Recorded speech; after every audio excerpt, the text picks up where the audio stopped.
দুবলহাটি রাজবাড়ি, যেটা নওগাঁ জেলা শহর থেকে আনুমানিক ৭-৮ কিলোমিটার দক্ষিণ-পশ্চিমে অবস্থিত।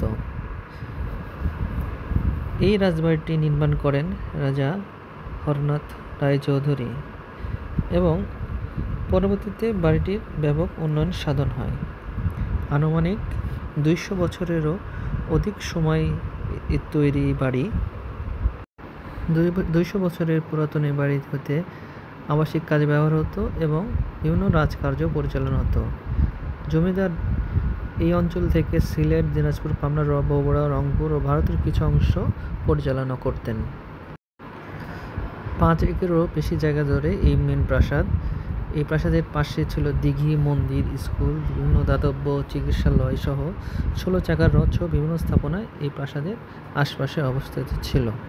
এছাড়াও প্রায় ৩০০-র বেশি ঘর ছিল এই রাজপ্রাসাদে। ৭টি আঙিনা ছিল, ৩ তলা। এই হচ্ছে প্রাসাদটি প্রবেশ মুখ। উপরের যে ছাদ জরাজীর্ণ অবস্থা, খুবই রিস্কি আর কি, যার কারণে এর ভিতরে ঢোকা এখন নিষেধ।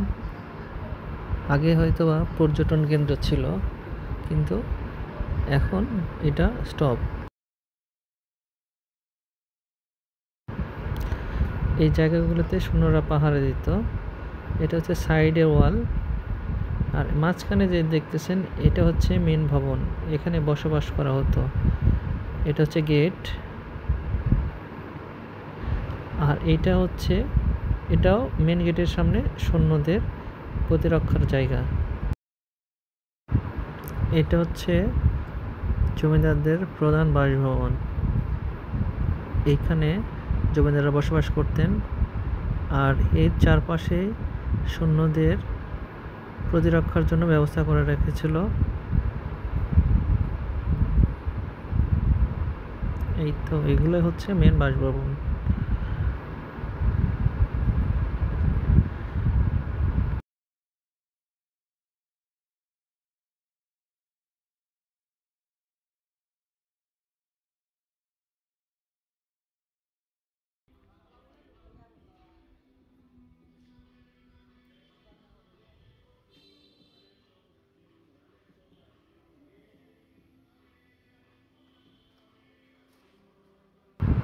বাইরে থেকে দেখা যাচ্ছে এটাই হচ্ছে প্রধান বাসভবন, যেখানে জমিদাররা আসলে বসবাস করতেন।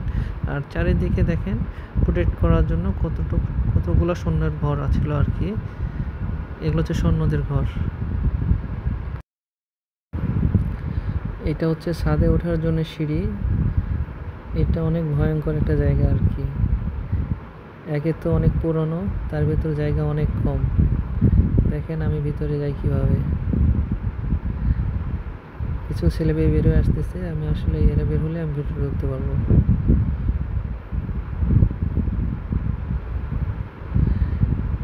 এই তো সুড়ঙ্গের মতো রাস্তা।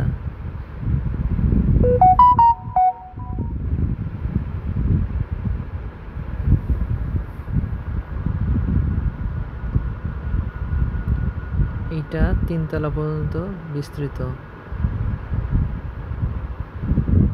এই হচ্ছে অবস্থা। এটা ২ তলায়,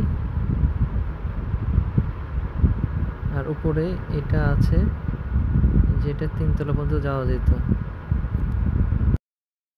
এসব দেখে মনে পড়ে, দেখেন আগে এক সময় কত দাপট ছিল এই ভবনের, কত শক্তিশালী রাজা জমিদাররা বসবাস করতো, কিন্তু এখন এগুলো সব ভুতুড়ে বন জঙ্গলে আবাস।